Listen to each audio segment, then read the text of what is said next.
Të nderuar miq, motra e vëllezër shqiptar, ju përshëndes të gjithë juve me përshëndetjen më të bukur, paqja dhe shpëtimi i Perëndis qofshin mbi ju kudo që jeni në tokën e shtrirë si djepi.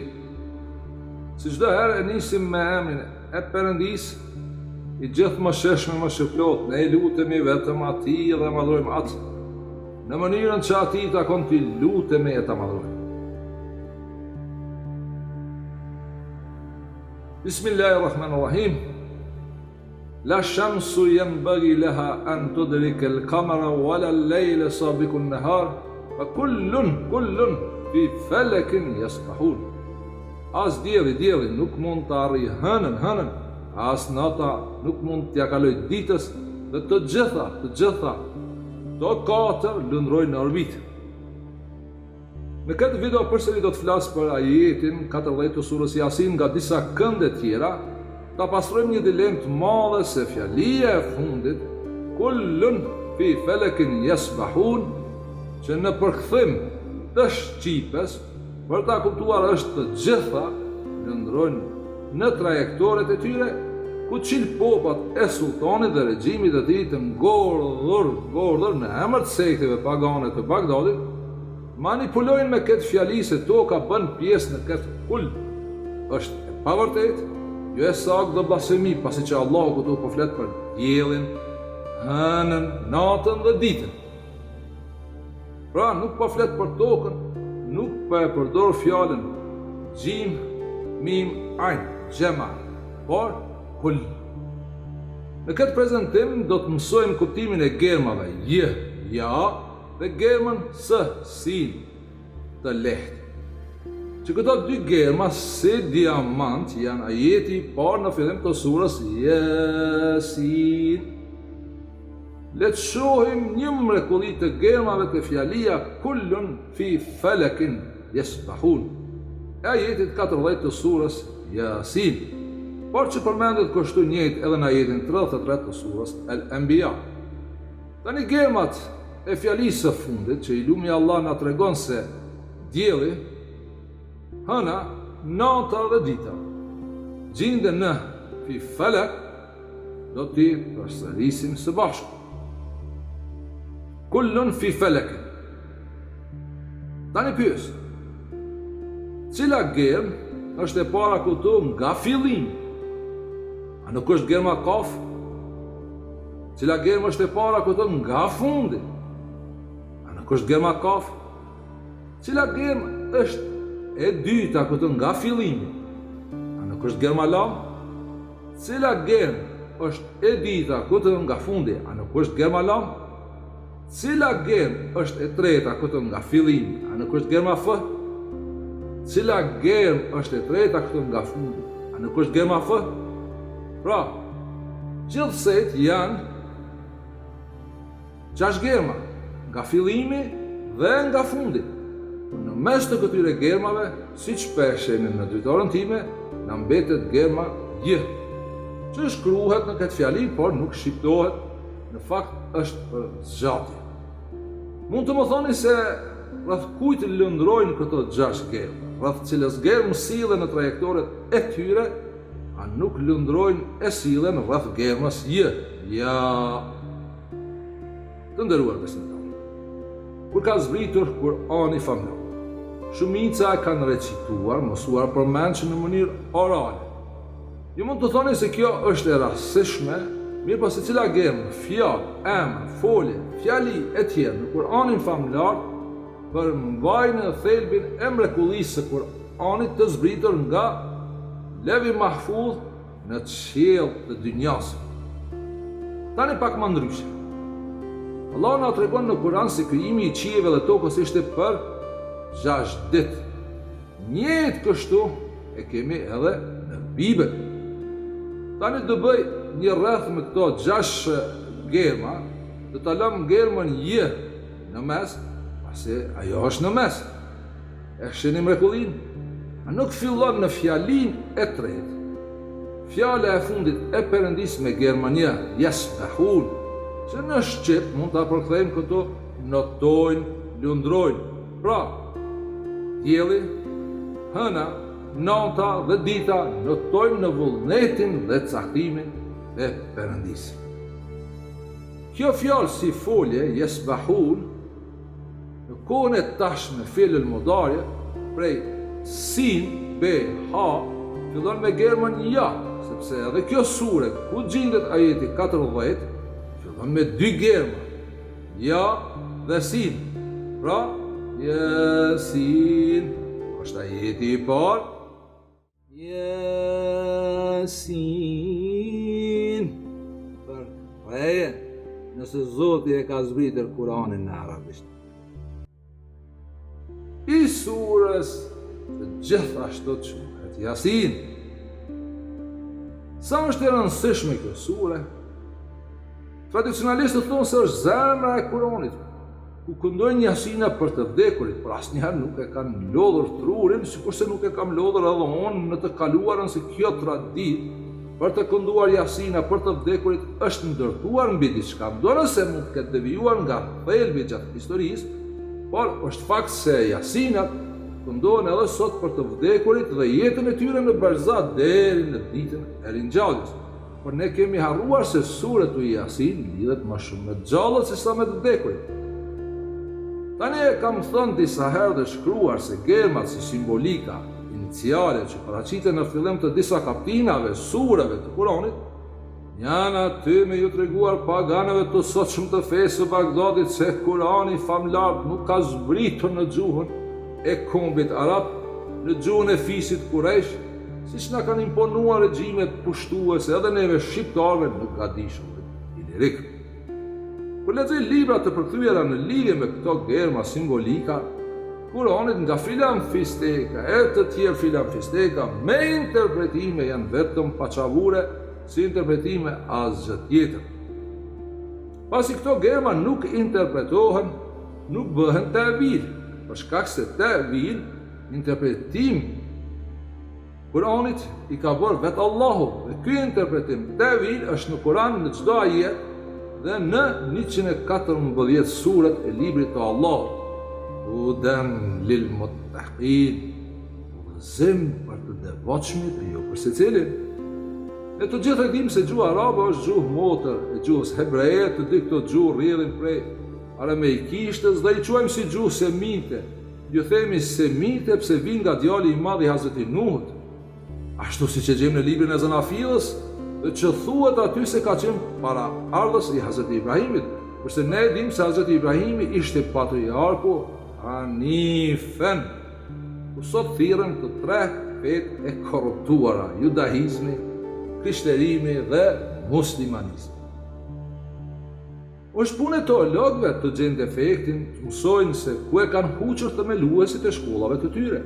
Shumë gjëra janë shyrë nga mëmëria e harddiskut besimtarëve, me apo pa qëllim, por interesat pushtetit ose urrejtje gjatë regjimit e me vetë dhe abasit. Prandaj duhet të hulumtojmë, gjurmojmë se çfarë ka ndodhur në luftrat civile pas vdekjes së Hazreti Muhamedit, ndërsa pushtuesit turq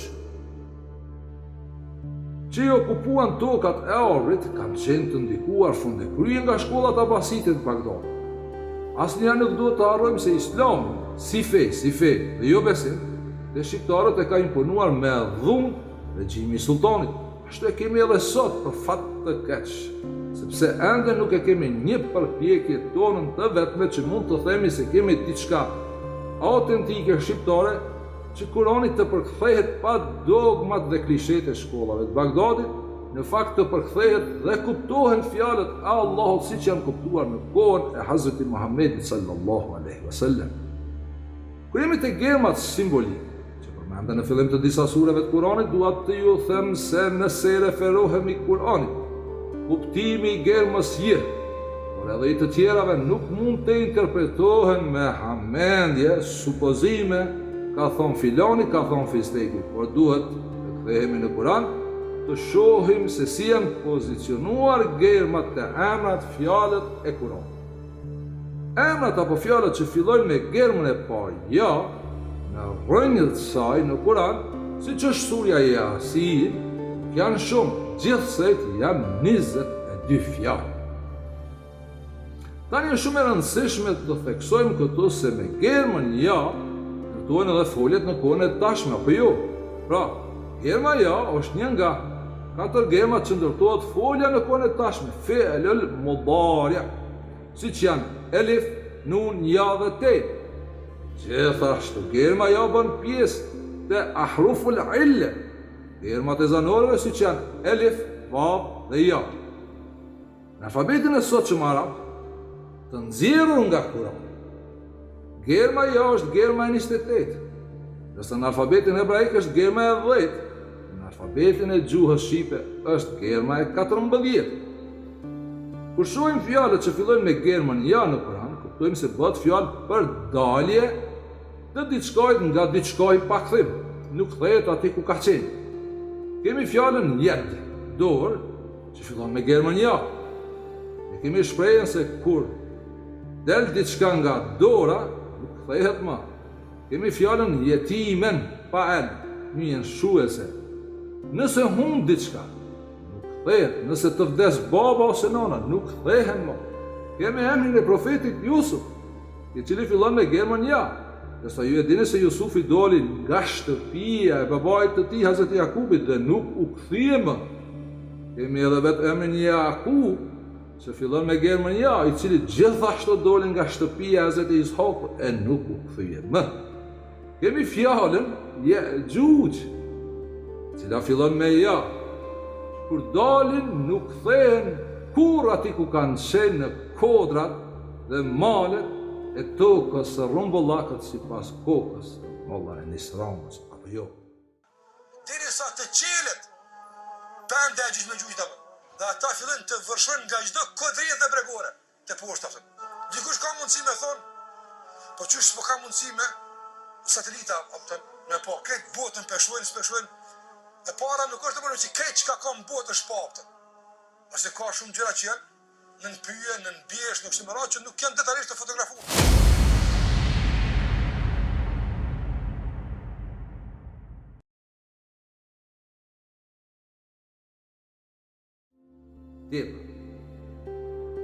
Germa e 10 hebraike j ose j ka kuptim se është një pikë, një nisje. Jodi përfaqëson krijuesin, pikën e vetme nga e cila del gjithë krijimi dhe uniteti brenda shumëllojshmërisë, është themeli i të gjitha fondacioneve, shkëndija e fshehur hynore që shkakton gjithçka. Ajo përfaqëson fuqinë e shpirtit për të qeverisur dhe udhëzuar çështjet. Ju e dini se në Testamentin e Vjetër, emri i Perëndis fillon me Y, që lexohet J. JHVH, një emër për Zotin siç përshkruhet apo përkthehet nga bashkëtingëllorët hebraike YHVH, që përmendet edhe në Kur'an në formë të arabizuar Iyyake. E di se këta qylat sektar në Bagdadit këtë Iyyake, që përmendet kështu në këtë formë 2 herë në të Kur'anin, të ajeti 5 i surës Al-Fatiha u thonë se kjo Iyyake është damir, emër vetor, por nuk është. Pra bëhet fjalë për Perëndin, Zotin një, ashtu siç e kanë quajtur izraelitët, që bëhet fjalë për Allah, dikush tjetër God, ne shqiptarët Perëndi Zot, bëhet fjalë për të gjithë mëshirshmin, të gjithë fuqishmin dhe të gjithë dishmin, krijuesin e universit, qenjen absolute, që e friju Ademin, babën e njerëzimit nga ruhi i tij dhe ja mësoi të gjitha emrat. Wa allama Adama al-asma'a kullaha, e jo disa. Zoti për të dëshmuar me lekëve se vendimi i Zotit është në rregull dhe i duhur, edhe pse këtë melek nuk e kontestuan posa për bindje, Zoti ia mësoi Ademit, domthon disa emra me dije. Dhe mësimi i Ademit alayhis salam disa emra realisht tregon në fillim gatishmërinë e njeriu për të mësuar. Pasi e kuptuam se çfarë kuptimi pas ka germa ja me sytë e Kuranit dhe çfarë thot urtësia e hebrejve, është mirë të shohim se çfarë kuptimi ka germa s, sin. Dojmë më mirë surën 36 Yasin. Në gjuhën e Kuranit kemi 2 germa s. Kemi s të fort, e Ne kemi së të lehtë. Në lidhje me këto dy germa, gjeni informacionet mjaftueshme nëpër video dokumentaret e mia. Le ta shohim se çfarë kam thënë një herë në lidhje me germën sin. Inna salataka sakanun lahum. Përmendet fjala sakana, që është për banim, pra fillon me germën sin. Tani fjala sabaha fillon me germën sin, sejdë fillon me germën sin, selamen fillon me germën sin. Apo jo, lodhni bre pak trurin, që ti dërgoni zemrave tuaja informacionet sakta, mos lejoni cicërrimat e shejtanit të depërtojnë aurën e juaj.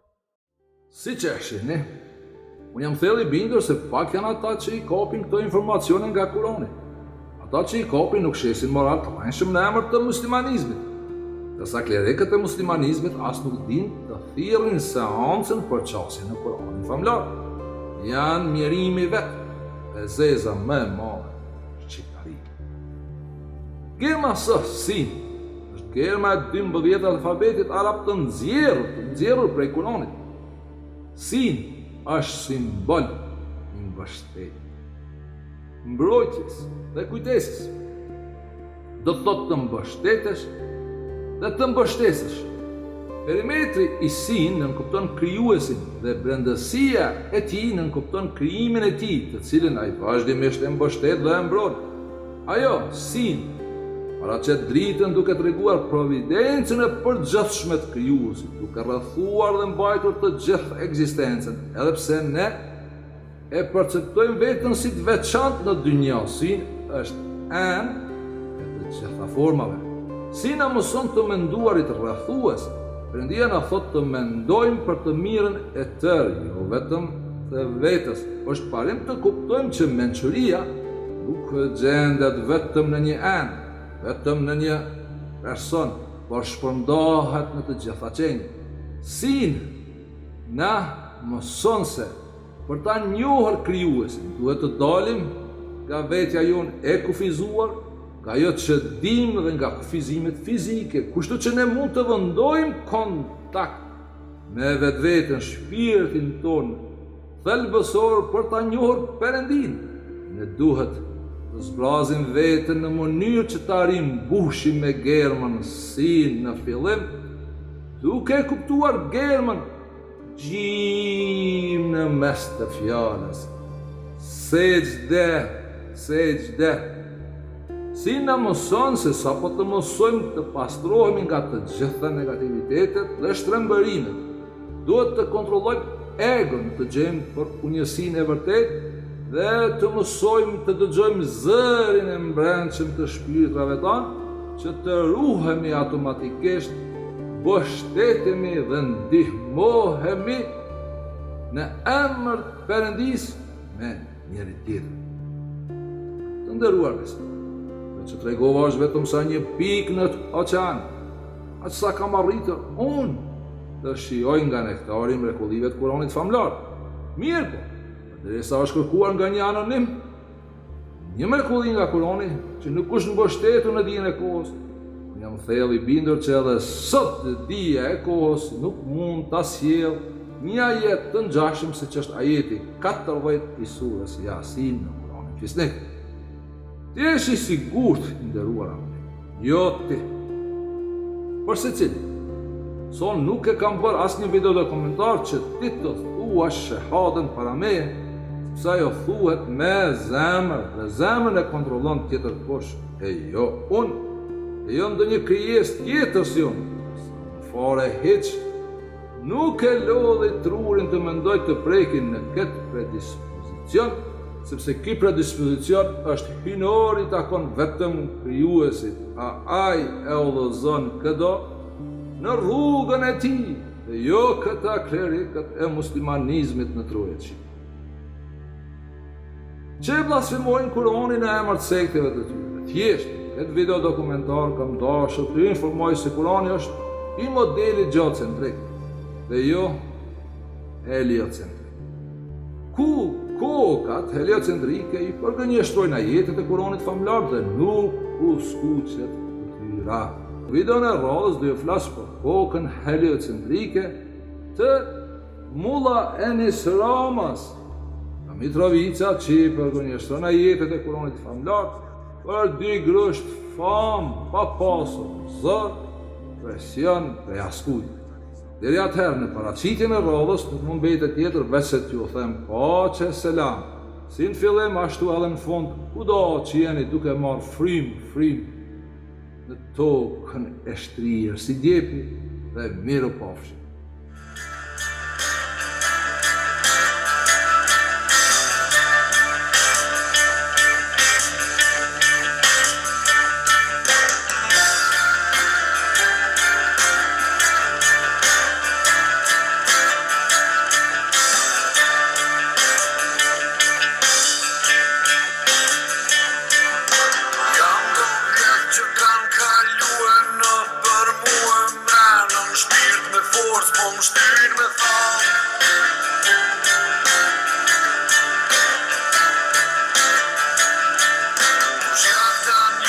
Janë shkolluar, nuk kanë mësu që njeri nuk ban shpinë vetë me vjedh.